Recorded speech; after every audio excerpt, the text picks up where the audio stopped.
Hello అండి, అందరికీ ఎలా ఉన్నారు? ఇవాళైతే నేను మా ఇంట్లో నాటుకోడి కర్రీ చేశానన్నమాట. మీలో ఎంతమందికి నాటుకోడి కర్రీ ఇష్టం? నాటుకోడి కూర అనేది చాలా టేస్టీగా ఉంటుంది. నాటుకోడి కూర ఎలా చేయాలో ఇప్పుడు చూసేద్దాం. ముందుగా అయితే ఆయిల్ వేసుకోవాలి. ఆయిల్ వేసుకొని ఒక కప్పు ఆనియన్ అనేది సన్నగా పొడవుగా కట్ చేసుకొని వేసుకొని బాగా వేయించుకోవాలన్నమాట.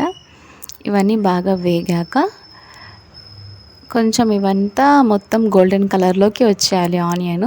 తర్వాత అల్లం వెల్లుల్లి పేస్ట్ వేయాలి. అల్లం వెల్లుల్లి పేస్ట్ అని ఏంటి గ్రీన్ కలర్లో ఉందనుకోకండి. అల్లం వెల్లుల్లి అలాగే కొంచెం కొత్తిమీర అనేది యాడ్ చేసి మిక్సీకి పట్టాను. ఇలా పేస్ట్ లాగా చేసుకున్నాను. ఇది మొత్తం పచ్చివాసన పోయేంత వరకు బాగా వేయించుకోవాలి.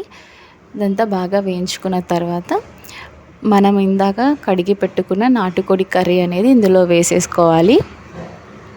నాటుకోడి కర్రీ అనేది ఇందులో వేసేసుకున్న తర్వాత దానిపైన కొంచెం కల్లుప్పు వేసుకోవాలి.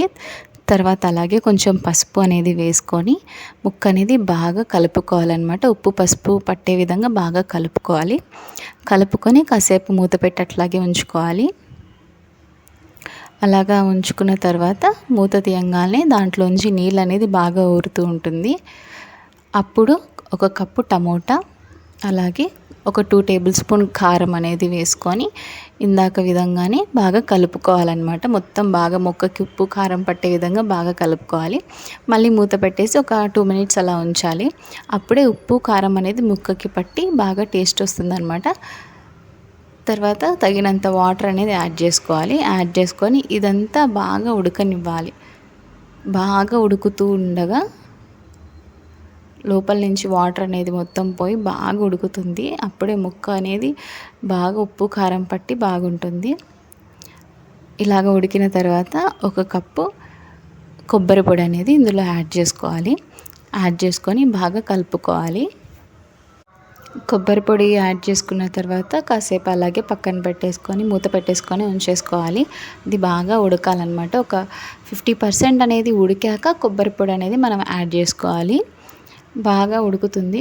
ఇదంతా బాగా చిక్కబడినట్టు అనిపిస్తే ఒక 80% అలాగా ఉడికిన తర్వాత మనము 2 టేబుల్ స్పూన్ ధనియాల పొడి అనేది ఇందులోకి యాడ్ చేసుకొని బాగా కలుపుకొని మళ్ళీ మూత పెట్టి 2 మినిట్స్ అలాగా ఉడకనివ్వాలి.